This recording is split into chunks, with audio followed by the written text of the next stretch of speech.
Thomas J. Morton Jr. was born in the little western Kentucky town of Hartford and was brought to Evansville by his father, who was founder and chief executive officer of the Lamasco Bank in 1914. He graduated from Purdue University in its first class of industrial engineers.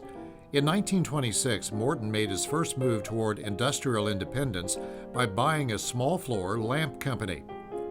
In 1928, Morton and some associates bought the Godeke Metal Stamping Works and merged it with the lamp business into Hoosier Lamp and Stamping Corporation, with Morton as president and manager.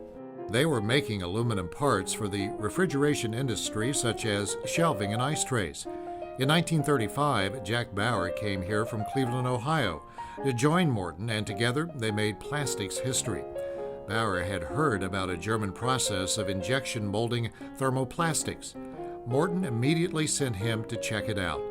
Morton took the big jump and instructed Bauer to buy the German molding machine.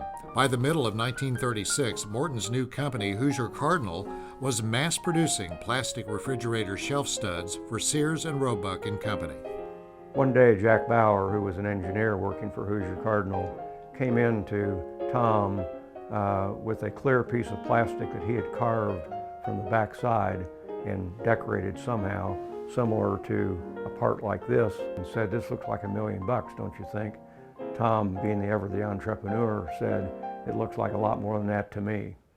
One of the things that Tom recognized was he needed industrial lacquers to coat the plastics, and so he brought my grandfather, Milton Thorson, in and asked him if Red Spot could paint plastics, and he said, "Sure, we can," and without knowing whether we could or not, and we did. This became the standard way of making nameplates for the automotive industry, the refrigeration industry, the stoves, air conditioning units, many items to show their trademark, insignia, any kind of nomenclature that they wanted to have associated with that particular part. Tom Morton started yet another company that manufactured plastic pellets with reinforcing strands of fiberglass in them.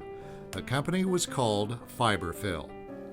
Tom had been on an airplane back in the early 60s and met a gentleman by the name of Rex Brott, who was an inventor of fiberglass reinforced thermoplastic materials and a patenter. Tom envisioned the potential for such a product or group of products, so he immediately spent time with Rex and eventually bought the company, moved it to Evansville,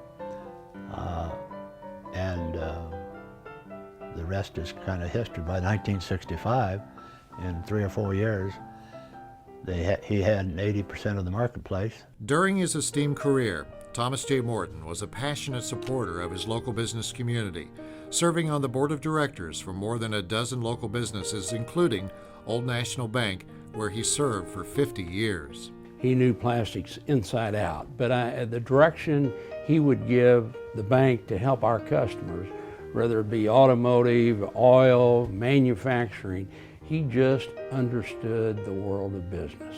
He felt banks should be open all day years ago, and we always closed at 2 o'clock. And so I think he not only was the founder of plastics, he was probably the founder of all-day banking.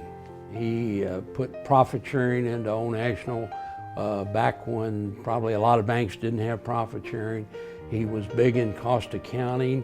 He just understood all the facets of business. People understood that Tom was a visionary. They had respected the fact that he was financially able to make the company grow, watch it grow, help it grow, but not stand in their way.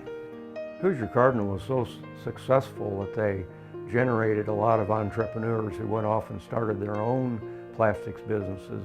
In 1958, the Tri-State section of the Society of Plastic Engineers had its first meeting in Evansville, and the president asked, "How many of you got your start at Hoosier Cardinal?" 75% of the room raised their hand. He just did all the things that you read in business books, what to do to be better. He lived his life that way. If Tom was here today and you were a young person seeking advice, first thing he'd do is tell you to get an education. Thomas J. Morton, considered the father of decorative molded plastics, passed away on Saturday, July 25, 1993. He was 93 years old. Due to Thomas Morton Ventures, there exists in the Evansville area one of the biggest pools of skilled manpower in the plastics industry any place in the country.